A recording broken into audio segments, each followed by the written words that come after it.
Eradicator here, and today we were playing Star Citizen of a 3.16.1 PTU because, well, the brand new grav lift bike from Consolidated Outland, the HoverQuad, is here, available for all backers, I believe, to test.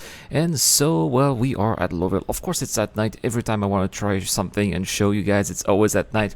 But nevertheless, we are still going to have a look at this bike, which was surprisingly small, much smaller than I had anticipated. I really wonder if it actually fits in Titan. That would be not much something I would have eventually to try. Very, very tight indeed.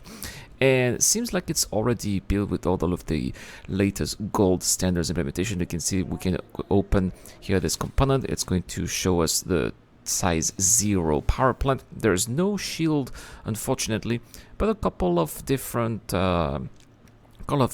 objects here that can be interacted.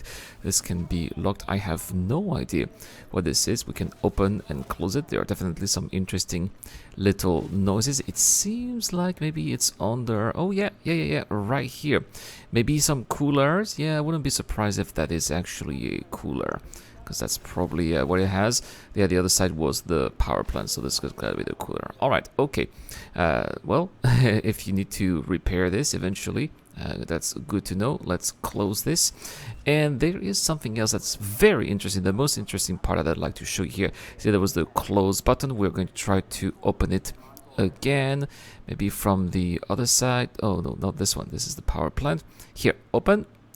And ta-da! There's what we're looking at here, the inventory of the hoverbike. It's not going to be that great, but it's still going to allow you to go to some locations like bunkers, for example, and loot some of the various objects that are available over there, bring them to your back, and then bring them to whatever ship you have in the vicinity, providing, of course, with the fact that the turrets of the bunkers do not shoot you down, because every time I've tried bringing a hoverback, the turrets were shooting. You can see that those hoverbike can go pretty high, but this is actually something that can be adjusted. There we go. We can go up and down, pressing the regular keys that we would use with a ship.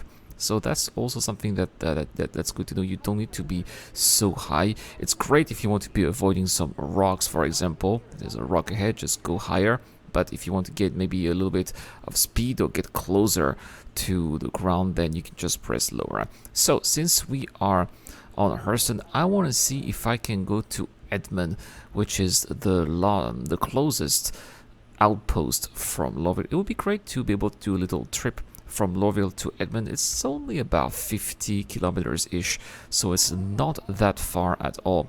But you can see that, yeah, the star map is using old tech. We're not using building blocks as of now, and it's very clunky.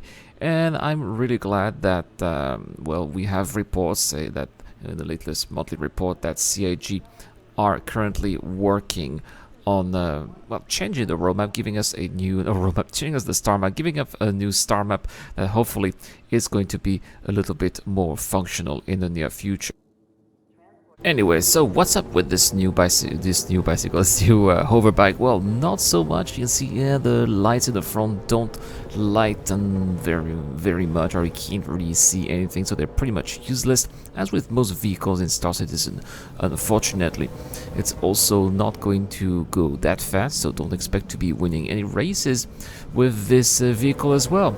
I think that really the key point with this vehicle is the storage container, so it's allowing you to bring from point A to point B some valuable items that you want to be transporting, and you can also go from point A to point B as well. Let's say, for example, from the Commons all the way to the starport on New Babbage. But apart from that, as of right now, that's really all what it is. I'm pretty sure that once we have roads, which are on the roadmap, by the way, so eventually we're going to get roads, then these vehicles are going to have more utility. So then you may be wondering, but Irad, why did you write this title here? Why do you say you love the Consolidated Outland hoverbike? Well, here is the reason, guys. I think that in order to have a living, breathing universe, we need to have as many vehicles as possible, vehicles that NPCs are going to be flying, vehicles that we are going to be seeing in the traffic in the future, which is why it totally makes sense, and that's why, oh, boom, And this is why I want to have vehicles like that. More small useless vehicles that we're gonna see every now and then everywhere around the verse makes me happy. I want to see cars in the verse. I want to see more vehicles that NPCs are going to be riding. I want to see these vehicles in settlements as well, where NPCs using subsumption are going to be doing their daily routines with. This is going to make a huge difference, and in my eyes, this kind of vehicle is a part of that whole process of turning the universe, which is quite dead right now, into a living, breathing universe, the vision that we've been having for years. Anyway, guys, that's all for this video. A quick video. That's pretty much, I think, everything I'll be doing with the Consolidated Outland hoverback. But let me know in the comment section down below, guys. This is to get to win an Argo Raft as well as a Spartan with LTI. Are you going to have any plans for this vehicle? Do you think you're going to be using it in the verse? Or maybe are you going to race with it? What about the fact that it doesn't have any shield generators? Is that a drawback for you or something that you don't really care about? Let me know in the comment section down below. Don't forget to subscribe in public settings as well. Also, if you want to support me, go the extra mile. Well, on Discord, right, we have a Drake Cutlass still with LTI thanks to Dr. Forbin. YouTube, join membership program, and Patreons have access to my Discord channel. That's all for this video, guys. Thank you so much for watching. Thank you so much to Dr. Forbin and Eric Olm. It's the Erratic here. I'll see you guys later.